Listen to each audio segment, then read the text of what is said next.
Good morning, मैं अखिलेश स्वागत करता हूं आपका goal with AK sir YouTube channel पे। आज है 23 अगस्त और 23 अगस्त को एक और करंट की वीडियो के साथ मैं आपके बीच में हाजिर हो गया हूं। तो चलिए वीडियो को स्टार्ट करते हैं। सबसे पहले बात करते हैं कल के क्वेश्चन ऑफ द डे के बारे में। कल का क्वेश्चन ऑफ द डे था, भारतीय मूल के किस चिकित्सक को यूके के royal academy of engineering president के विशेष पुरस्कार के लिए नामित किया गया है, मतलब उसका सिलेक्शन किया गया है। तो मैं आपको बता दूं कि इनका नाम क्या है। इनका नाम है रवि सोलंकी। क्या नाम है? रवि सोलंकी। भारतीय मूल के रवि सोलंकी हैं जिनको इस पुरस्कार के लिए नामित किया गया है। कुल 19 लोगों को इस पुरस्कार के लिए नामित किया गया है, जिनमें से एक नाम रवि सोलंकी का भी है। अब यहाँ पर एक इमेज देख रहे हैं, यही है इमेज रवि सोलंकी की। चलिए आगे बढ़ते हैं और अगले यानी आज के जो प्रश्न हैं अब उन पर बात करते हैं। पहला प्रश्न देख लीजिए, बहुत ही इंपॉर्टेंट प्रश्न हो जाएगा और काफ़ी जो है चर्चा में भी है। दिया हुआ है, हाल में ही लिए गए सरकार के निर्णय के अनुसार इनमें से किस हवाई अड्डे को सार्वजनिक निजी भागीदारी योजना के तहत पट्टे पर दिया जाएगा। अभी रिसेंटली जो मोदी सरकार ने एक कैबिनेट की बैठक की और उसमें फैसला लिया कि वो कुछ जो है वो हवाई अड्डों को क्या करेगी, पट्टे पर देगी, निजी भागीदारी के तहत जो है पट्टे पर देगी। तो इसमें ऑप्शन जयपुर, गुवाहाटी, तिरुवनंतपुरम सारे हैं, ऑप्शन सभी आपका डी सही हो जाएगा। सारे जो है ये निजी भागीदारी योजना के तहत पट्टे पर दिए जाएंगे। अब कुछ पॉइंट मैं आपको बताता हूँ, ये किस मॉडल के तहत दिए जा रहे हैं और साथ ही साथ किसको दिए गए हैं और कितने वर्ष के लिए दिए गए हैं, याद रखिएगा। ठीक है, तो इन तीनों हवाई अड्डों को PPP योजना के तहत जो है पट्टे पर दिए जाने की मंजूरी दी गई है। राइट, अब आगे बात करें तो ये हवाई अड्डे अडानी जो इंटरप्राइजेज लिमिटेड है, जो अडानी ग्रुप है, उसको दिए जाएंगे कितने वर्षों के लिए? 50 वर्षों के लिए।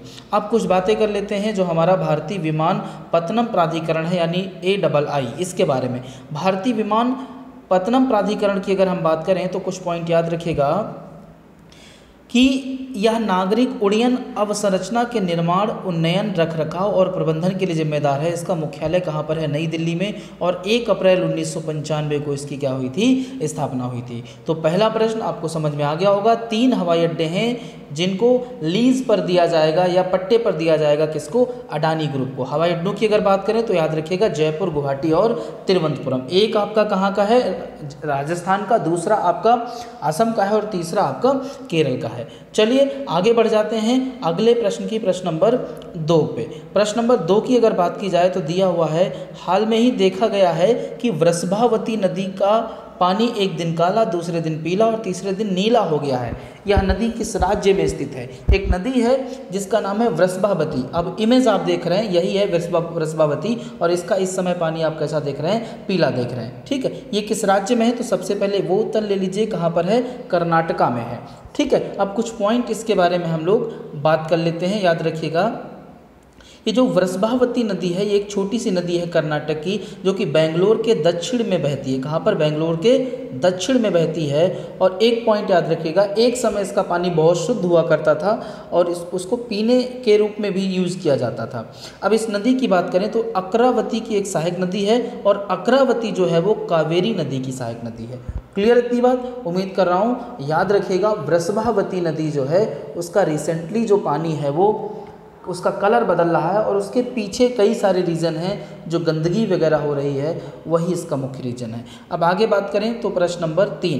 प्रश्न नंबर 3 की बात करें, दिया हुआ है कि हर वर्ष अंतर्राष्ट्रीय वरिष्ठ नागरिक दिवस कब मनाया जाता है? हर वर्ष अंतर्राष्ट्रीय वरिष्ठ नागरिक दिवस कब मनाया जाता है? तो इसका सही उत्तर मैं आपको बता देता हूँ, क्या हो जाएगा? 21 अगस्त को। 21 अगस्त को हर साल अंतर्राष्ट्रीय वरिष्ठ नागरिक दिवस मनाया जाता है। अब एक पॉइंट इससे आपसे पूछा जा सकता है कि इसको मनाने का जो है वो शुरुआत किसने की थी मनाने की, और साथ ही साथ किस वर्ष इसको मनाने का निर्णय लिया गया था? तो याद रखिएगा कि संयुक्त राष्ट्र महासभा द्वारा इसको मनाने का जो है वो आपका जो है फैसला लिया गया था और 1990 में ये फैसला आपका लिया गया था। चलिए अब आगे बात करते हैं प्रश्न नंबर 4 की। प्रश्न नंबर 4 की अगर हम बात करें तो दिया हुआ है, हाल में ही किस देश की महिला क्रिकेटर जिनका नाम है लॉरा मार्श ने क्रिकेट के सभी प्रारूपों से संन्यास का ऐलान कर दिया है। कहाँ की हैं? इंग्लैंड की हैं। इमेज देख लीजिएगा,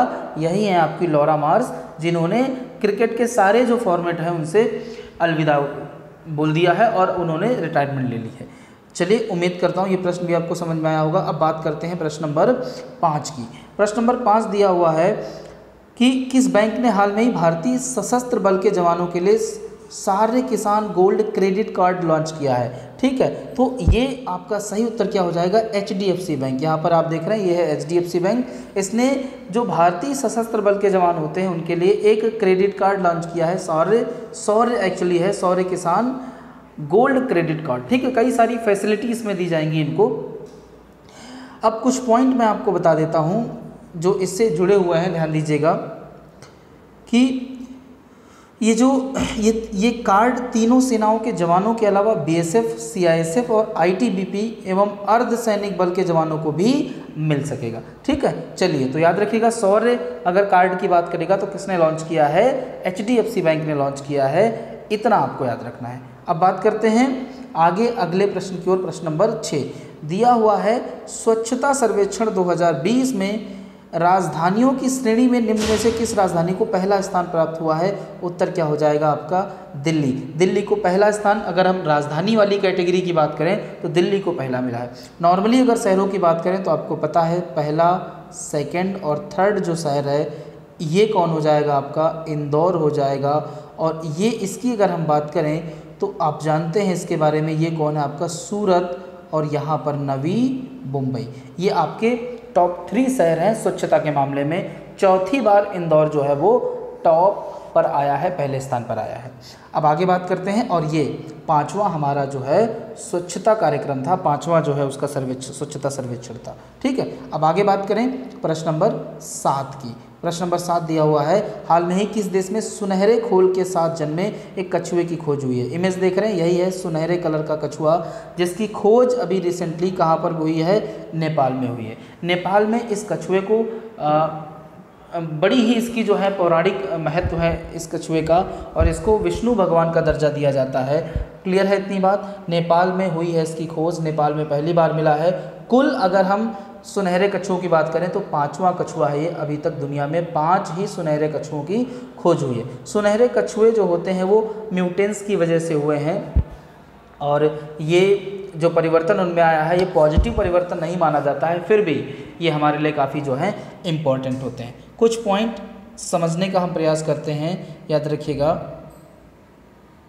कि इस कछुए को धनुषा जिले के धनुषधाम नगर निगम इलाके में पाया गया है। इस बीच मिथिला वाइल्ड लाइफ ट्रस्ट ने कछुए की पहचान भारतीय फ्लेप कछुए के रूप में की है। वन्यजीव विशेषज्ञ कमल देव कोटा का कहना है इस कछुए का नेपाल में धार्मिक और सांस्कृतिक महत्व बहुत ज़्यादा है। क्लियर है इतनी बात? उम्मीद कर रहा हूँ समझ में आया होगा। तो जेनेटिक म्यूटेशन के कारण जो है ये कछुआ सुनहरे रंग का हो गया है। अब आगे बात करते हैं प्रश्न नंबर 8 की।